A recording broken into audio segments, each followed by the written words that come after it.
விட்டு படம் எடுக்கிறவங்கலாம் வந்து அரசியல்வாதியா அப்படின்னு சொல்லி கேட்க முடியும். அதாவது அண்ணாமலை போன்ற கோழைகளும் இப்போ அவன் வந்து நம்மளை பார்த்து கேட்குறான், நீலாம் பத்திரிக்கைக்காரனா, நீலாம் வந்து ஜேர்னலிஸ்டா. பிரஸ் மீட்டுக்கு போறப்ப கேள்வி எழுப்புறோம். கேள்வி எழுப்பும் பொழுது இப்போ அண்ணாமலை வந்து என்ன சொன்னார் அப்படின்னு எல்லாருக்கும் தெரியும். நீ ஒரு 40,000 ரூபாய்க்கு ஒரு கேமரா வச்சிருந்தா நீ பெரிய ஆளா, ஒரு 1000 ரூபா 500 ரூபாய்க்கு ஒரு மைக் வாங்கிட்டு வந்துட்டீங்கன்னா நீலாம் கேள்வி கேட்பியா அப்படின்னு. இப்போ பதிலுக்கு வந்து நம்மளால வந்து கேட்க முடியும், விட்டு படம் எடுக்கிறவங்களாம் வந்து அரசியல்வாதியா அப்படின்னு சொல்லி கேட்க முடியும்.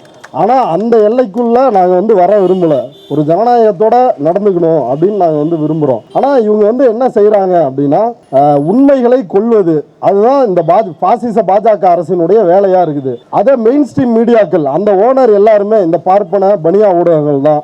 அந்த ஓனர் எல்லாமே மோடியோட இந்த கும்பலோட தான் வந்து கூட்டு வச்சுக்கிட்டு இருக்கிறாங்க. நான் அங்கே வேலை செய்கின்ற பத்திரிகையாளர்களை கிரிட்டிசைஸ் பண்ண விரும்பலை. இப்போ அவர்களால் அந்த கேள்வியை எழுப்ப முடியவில்லை. ஒரு சுதந்திரமான ஊடகமாக இருக்கிறது டிஜிட்டல் மீடியாக்கள் மட்டும்தான். இப்போ இதுலேயும் கோடி மீடியா இருக்குதா அப்படின்னா இதுலேயும் இருக்குது, அதையும் மறுக்கலை. ஆனால் சுதந்திரமாக சுயேட்சையாக மக்களுக்கு உண்மைகளை சொல்லணும், இந்த பாசிச அரசு என்னென்ன விஷயங்களை வந்து செஞ்சுட்டு இருக்கிறாங்க அப்படின்ற உண்மைகளை சொல்லணும் அப்படின்னு ப்ரெஸ் மீட்டுக்கு போனால் தடை நமக்கு வந்து ஸ்பெஷலாக வந்து தடை போடுறது, யூடியூபா வரக்கூடாது. இதை அந்த கட்சிக்காரர்கள், அதாவது அண்ணாமலை போன்ற கோழைகளும் மீடியாவே சந்திக்காத மோடி இவர்களை போன்ற கோழைகளும் அதை வந்து சொல்றதுல நமக்கு ஆச்சரியம் இல்லை. இந்த மெயின் ஸ்ட்ரீம்னு சொல்லிக்கிற இந்த பத்திரிகையாளர்களே அந்த பாஜகவினுடைய செய்தி தொடர்பாளர்களோட சேர்ந்துட்டு நீங்க அன்னைக்கே சொன்னீங்கல்ல யூடியூப்லாம் வரக்கூடாதுன்னு, உங்க கட்சிக்காரங்க தான் இன்னைக்கு உள்ள விடுறாங்க அப்படின்னு அண்ணாமலைக்கு அவங்க தான் எடுத்து கொடுக்குறாங்க. உடனே அண்ணாமலை பாருங்க, உங்க பத்திரிகையாளர்னு சொல்றீங்க, அவரே உங்களை உள்ள விடக்கூடாது. அதுக்கு முன்னாடி அந்த பத்திரிகையாளரை அண்ணாமலை செருப்பால் அடிக்காத குறையா வந்து கேவலப்படுத்திட்டு இருக்கிறாரு. அவருடைய கண்ணியத்திற்கும் மாண்புக்கும் இழிவு ஏற்படுத்தும் விதமா நடந்துட்டு இருக்கிறாரு. அரவிந்தும் தோழர் சதீஷும் வந்து இது குரல் கொடுக்குறாங்க. அவர் ஒரு ஜேர்னலிஸ்ட், நீங்க இப்படி நடத்தலாமா, கேள்விக்கு பதில் இருந்தா பதில் சொல்லுங்க, இல்லைன்னா விட்டுருங்க அப்படின்னு ஆர்கியூ பண்ணிட்டு இருக்கிறாங்க. ஆனா அந்த பத்திரிகையாளர் வந்து திட்டு வாங்கினவர், இது உண்மை சம்பவம், இன்னும் வீடியோ இருக்குது. அவரை வந்து நான் காயப்படுத்த விரும்பல, அதனால நான் சொல்ல விரும்பல. அவருன்றது ஒரு உதாரணம். இப்படி நிறைய பேர் வந்து மெயின் ஸ்ட்ரீம்ல இருக்கிறாங்க, அச்சு ஊடகமாக இருந்தாலும் சரி, காட்சி ஊடகம்னு வந்து சொல்றவங்க. இவர் திட்டு வாங்கிக்கிட்டு அண்ணாமலை கிட்ட அவருக்கு ஆதரவாக பேசுகின்ற நம்மை போன்ற டிஜிட்டல் ஜேர்னலிஸ்டுகளை இவங்களையே உள்ள விட்டீங்க, இவங்களை உள்ள விட்டா கேள்வி கேட்பாங்க அப்படின்னு அவர் எடுத்து கொடுக்குறார். இது எவ்வளவு பெரிய அயோக்கியத்தனம், இது எவ்வளவு பெரிய பொறுக்கித்தனம். இப்ப இதை செஞ்சுக்கிட்டு இப்படி அதுக்காக வந்து மெயின் ஸ்ட்ரீம்ல இருக்கிற எல்லாரும் அப்படின்னு நான் சொல்ல வரல. இப்ப ராம் சார் வந்து அட்ரஸ் பண்ண மாதிரி தான் இப்ப இங்க யார் பத்திரிகையாளர்கள் யார் பத்திரிகையாளர்கள் இல்லை அப்படின்னு முடிவு செய்கின்ற அதிகாரம் வந்து யார்கிட்டையுமே கிடையாது. இப்ப எங்களுக்கான நமக்கான டிஜிட்டல் ஜேர்னலிஸ்டுக்கான உரிமைக்காக தொடர்ந்து வந்து பேசிக்கிட்டு இருந்தோம். இப்போ வந்திருக்கிற சென்னை பத்திரிகையாளர் மன்றத்தினுடைய தலைவரும் பொதுச் செயலாளருமான இவங்க தான் வந்து நம்மளை கன்சர்ன் பண்றாங்க. அப்படி யாருமே இது வரைக்கும் வந்து கன்சர்ன் பண்ணதே கிடையாது. அதனாலதான் இது ஒரு தனி சங்கம். இப்ப அவன் வந்து நம்மளை பார்த்து கேட்கிறான், நீலாம் பத்திரிக்கைக்காரனா, நீலாம் வந்து ஜேர்னலிஸ்டா, நீ எப்படி ஜேர்னலிஸ்ட் அப்படின்னப்ப நான் எம்ஏ ஜேர்னலிசம் படிச்சிருக்கிறேன். இப்போ பலரும் வந்து அந்த மாதிரி துறையில ஒரு எக்யூப்டா வந்திருக்கிறாங்க. இவங்களை பார்த்து கேட்குறாங்க. அந்த கேள்விகளை நம்மளும் வந்து ஆட்படுறோம். உண்மையிலே நம்ம ஜேர்னலிஸ்டா, அவன் சொல்லி சொல்லி நம்ம உண்மையிலே ஜேர்னலிஸ்டா அப்படின்ற கேள்வி நம்மை போன்ற டிஜிட்டல் ஊடகவியலாளர்களுக்கு இருக்கிறது. லேகியம் விட்டு கொண்டிருந்தவர்கள், சமையல் குறிப்பு எழுதி கொண்டிருந்தவர்கள், ஆபாச கிசுகிசுகள் எழுதி கொண்டிருந்தவர்கள், அரசியல்வாதிகள் அவர்களை பற்றிய கிசுகிசுகளை எழுதி கொண்டவர்கள், அவங்க எல்லாம் இன்னைக்கு வந்து மூத்த பத்திரிகையாளர்களா இருக்கிறாங்க. இப்போ நீ மெயின் ஸ்ட்ரீம்ல இருக்கிறதுனாலே நீங்க வந்து மூத்த பத்திரிகையாளர்கள். நாங்கள் எம்ஏ படிச்சுட்டு ஒரு ப்ராப்பரா ஒரு ஜேர்னலிசம் வந்து பண்ணாலும் நாங்கள் வந்து பத்திரிகையாளர்கள் கிடையாதா? இது ஒரு வகையான ஒரு மோசமான ஒரு மனநிலை அப்படின்றத புரிஞ்சுக்கணும். இப்போ இந்தியா முழுக்க எப்படி பத்திரிகையாளர்கள் வேட்டையாடப்படுகிறார்கள். இப்போ கௌரி லங்கேஷ் கர்நாடகாவில் அவங்க வந்து கொல்லப்பட்டாங்க. சனாதன சன்ஸ்தா அப்படின்ற இந்த பாசிச கும்பலால் கொல்லப்படுகிறார். அந்த வழக்கு வந்து இப்போ நடந்துட்டு இருக்குது. குற்றவாளிகள் அதில் குற்றம் சாட்டப்பட்டு அந்த விசாரணையில் யாரெல்லாம் கைதானார்களோ அவங்க எல்லாருமே ஜாமீன் வாங்கிட்டு வெளில இருக்கிறான். ஆனால் உமர் காலித்துக்கு ஜாமீன் கிடையாது. சித்திக் காப்பானுக்கு 2.5 வருஷம் என்ன நடந்துச்சு அப்படின்றது எல்லாருக்குமே தெரியும். அர்னாப் கோஸ்வாமிக்காக இரவோடு இரவாக கதவுகளை திறந்து வைத்த சந்திரசூட்டுக்கு வந்து சித்திக் காப்பான் அவருடைய பிரச்சனையை, அவருடைய வழக்கை என்ன 2.5 வருஷம் 5000 ரூபா வந்து ஜிபே மூலமா தன்னோட கேமராமேனுக்கு அனுப்பிச்சிட்டாரு. அப்போ இந்த 5000 தாங்க வந்து பிஎம்எல்ஏ கருப்பு பணம், பிஎம்எல்ஏ சட்டம் வந்து நாங்கள் பாயும் அப்படின்னு பிஎம்எல்ஏ சட்டத்தை போட்டு அவரை உள்ள பிடிச்சி வச்சிருந்தாங்க. இப்போ இன்னைக்கு கூட பாருங்களேன், சித்தார்த்த வரதராஜனுக்காக, கரண் தாப்பருக்காக நாம் போராடுகிறோம். அவர்களை நம்மவர்களா வந்து நம்ம நினைக்கிறோம். ஆனால் இதே மெயின் ஸ்ட்ரீமில் இருப்பவர்கள் நம்ம அப்படி நினைக்கிறாங்களா அப்படின்னா கிடையாது. இப்போ 3 முறை வந்து நம்முடைய சேனல், இப்போ பலருக்கும் அது வந்து நடந்திருக்குது. ஒரு முறை கிடையாது. ரூட்ஸ் தமிழ், அதுக்கு மெய்டி தடை, அதற்கு பிறகு ரூட்ஸ் 24x7 ஆரம்பிக்கிறேன், ஒரே வாரத்தில் அதுக்கும் வந்து தடை. அதற்கு அடுத்து ட்ரைப்ஸ் தமிழ் ஆரம்பிக்கிறோம், ட்ரைப்ஸ் தமிழ் ஒரு 3 மாசத்துல தடை. இப்படி தொடர்ச்சியாக அடுத்து தடைகள் வந்து போடுறாங்க. இதை நம்முடைய டிஜிட்டல் மீடியாவை தாண்டி எந்த ஊடகத்திலேயாவது, அச்சு ஊடகத்திலேயோ எதுலையாவது ஒரு செய்தியா ஆக்க முடியுமா நம்மளால அப்படின்னா கிடையாது. ஏன்னா அவங்க நமக்கு எந்த இடம் கொடுத்துருக்குறாங்கன்னா இந்த இடம். ஆனால் நாம அவர்களுக்காக குரல் கொடுக்கிறோம், போராடுகிறோம். அப்படி ஒரு பிரச்சனை நடக்குது. இன்னும் என்ன சொல்லணும், பிரஸ் கிளப்ல ஏற்கனவே இப்போ அந்த பிரச்சனைகள் இல்லை.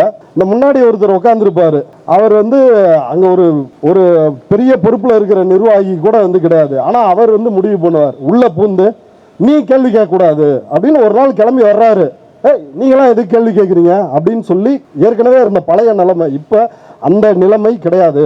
ஆனால் அப்படி அவங்க பேசுகிறாங்கல்ல, பேசுகிறப்ப இந்த பத்திரிகையாளர்கள் இருக்கிறாங்கல்ல, மெயின் ஸ்ட்ரீம் ஊடக பத்திரிகையாளர்கள், அவங்க வந்து என்ன சொல்லுவாங்க, ஆமாம் அவர் பக்கத்தில் நின்றுக்கிட்டு ஆமாம் இவங்களை உள்ள விடக்கூடாது அப்படின்னு வந்து சொல்லுவாங்க. இது வந்து களையப்பட வேண்டும். இன்றைக்கு வந்து பழைய காலம் மாரி கிடையாது. நக்கீரன் இருந்தாலும் டிஜிட்டல், சன் நியூஸாக இருந்தாலும் டிஜிட்டல், புதிய தலைமுறையாக இருந்தாலும் டிஜிட்டல். நீங்கள் எந்த ஊடகம்னாலும் எந்த ஊடகவியலாளர்னாலும் டிஜிட்டல் தான். நீங்கள் எல்லாருமே டிஜிட்டல் ஜேர்னலிஸ்ட் தான். நீங்கள் வந்து எங்களை பார்த்து பத்திரிகையாளர் இல்லை அப்படின்னு சொல்கிறத நிறுத்துங்க. இப்போ மெய்டி நம்ம மேலே வந்து கேஸ் போடுறான். கேஸ் போட்டு அது என்னன்னா டெல்லி வரைக்கும் வர சொல்கிறாங்க. டெல்லிக்கு போகிறோம். டெல்லிக்கு போன வெட்டி அந்த விசாரிக்கக்கூடிய என்கொயரி கமிட்டி அந்த அரங்கத்தில் எங்களை உட்கார வச்சிருக்கிறாங்க. உட்கார வச்சுட்டு வந்து 2 அதிகாரிகள் பார்த்துட்டு ஹிந்தியிலேயே பேசிட்டு, எனக்கு ஹிந்தியும் தெரியாது, எனக்கு இங்கிலீஷும் ஃப்ளூயண்ட்டாக தெரியாது, அதனால் என்னுடைய வழக்கறிஞர் தான் வந்து பேசுவார், அதுக்காக தான் இவரை கூப்பிட்டு வந்திருக்கேன் அப்படின்னு வந்து நான் சொல்கிறேன். அதையும் அவங்க வந்து ஏற்க தயாராக இல்லை. அங்கே ஒரு பிரச்சனை, அங்கே ஒரு போராட்டம். அப்புறம் வேறு வழியே இல்லாமல் அவரை அலோவ் பண்ணுறாங்க. நாங்கள் காத்திருக்கிறோம், மெய்டி மினிஸ்ட்ரியிலேருந்து வந்து நம்மள்கிட்ட விசாரிப்பாங்க அப்படின்னு. 1 மணி நேரம் ஆகுது. அதுக்கு பிறகு என்னன்னா, அதே பில்டிங்கில் இன்னொரு பக்கத்தில் இருந்து வீடியோ கால் வர்றாங்க. 5 பேர் வந்து ஒரு காலில் இருக்கிறாங்க, நாங்கள் தனியாக வந்து வீடியோ காலில் வந்து இருக்கிறோம். டெல்லி வரைக்கும் வர சொல்லிட்டு எப்படி வந்து டீல் பண்ணுறாங்க அப்படின்னா, சமூக ஊடகங்களில் இயங்குகின்ற சங்கிகள் இருப்பாங்கல்ல, 1 நிமிஷம் வீடியோவை கட் பண்ணி எடுத்துக்கிட்டு இதுக்கு பதில் சொல் அப்படின்னு அவதூறு பிரச்சாரத்தை வந்து முன்னாடி என்ன பின்னாடி என்ன. இப்போ உதாரணத்துக்கு நம்மள ஒரு வீடியோவில் வந்து சார்ஜ் பண்ணுறாங்க. அந்த வீடியோவில் என்ன இருக்குது அப்படின்னா, தோழர் பொலிலன் வந்து பேசியிருக்கிறாரு, இந்தியா ஒரு நாடல்ல, இந்தியா வந்து 556 சமஸ்தானங்கள் வந்து இருந்துச்சு, இதை பிரிட்டிஷ்காரர்கள் ஒருங்கிணைத்தார்கள், அதுக்கப்புறம் பட்டேல் வந்து ஒருங்கிணைத்தார், இங்கே வந்து ஒரு பொது கலாச்சாரம் கிடையாது, பொதுவான மொழி கிடையாது அப்படின்னு இப்படி வரிசையாக ஒரு கான்டெக்ட்ல வந்து சொல்லிட்டு இருக்கிறாரு, ஒரு வரலாற்று ரீதியாக பேசுகிறப்ப. இப்போ அதில் என்ன செய்கிறாங்கன்னா, இந்தியா ஒரு நாடல்ல அப்படின்ற கிளிப்பிங்கை மட்டும் கட் பண்ணி நம்மள்கிட்ட காட்டி இதுக்கு உன்னோட பதில் என்னன்னு கேட்டால் அதுக்கு என்ன பொருள், பதில் சொல்றது கேட்குறாங்கன்னு தானே பொருள். அது வந்து கேள்வி மட்டும்தான் கேட்பாங்க. அடுத்து வந்து பதில் சொல்றதுக்கு நம்மளா அலோவ் பண்ண மாட்டாங்க. அடுத்து என்ன சொல்லுவாங்கன்னா, say yes or no, you are anti national or not. இது தெருவில் இருக்கின்ற சங்கி கும்பல் மட்டும் இப்படி நடந்துக்கல, அங்கே மினிஸ்ட்ரியில் உட்கார்ந்து இருக்கிற அதிகாரிகள் you are anti national or not, நீ சொல்லு, எஸ் ஆர் நோ சொல்லு அப்படின்னு எல்லோருமே அவங்க ஒரு 7-8 குற்றச்சாட்டுகள் வச்சாங்க. அந்த குற்றச்சாட்டுகளையும் வந்து அவங்க முழுமையாக வைக்கல, நம்மளை பதில் சொல்லவும் விடலை.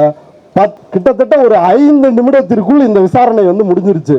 அடுத்து கோர்ட்டுக்கு வர்றோம். கோர்ட்டுக்கு வந்து ரிச்சர்ட் வில்சன் சார், அவர் தான் நமக்காக ஆஜராகி வாதாடினார்.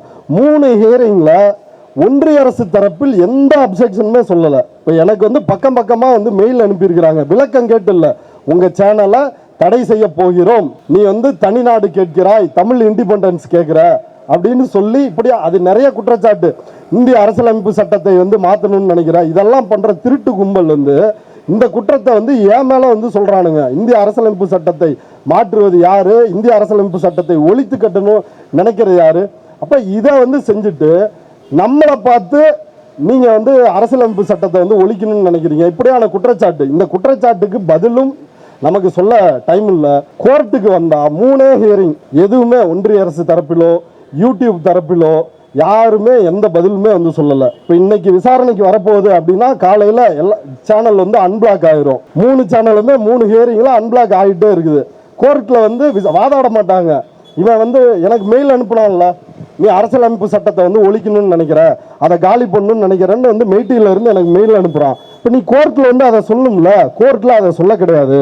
இவர்கள் இப்போ மதியம் 11 மணிக்கு வழக்கு லிஸ்டாக இருக்குது அப்படின்னா இவங்க காலையில் 7-8 மணிக்கு அன்பிளாக் பண்ணி விட்டுருவாங்க. அன்பிளாக் பண்ணி விட்டு அங்கே வந்து நம்ம தரப்பு வழக்கறிஞர் வந்து ரிச்சர்ட் வில்சன் வந்து இப்படிலாம் பண்ணிருக்கிறாங்க, எந்த ஒரு சட்ட நடைமுறையோ ஒரு ஜனநாயக நடைமுறையோ பின்பற்றப்படவில்லை, அந்த வீடியோவில் என்ன இருக்குதுன்னு கூட இவங்க தயாராக இல்லை அப்படின்னு வாதங்களை முன்வைப்பார்.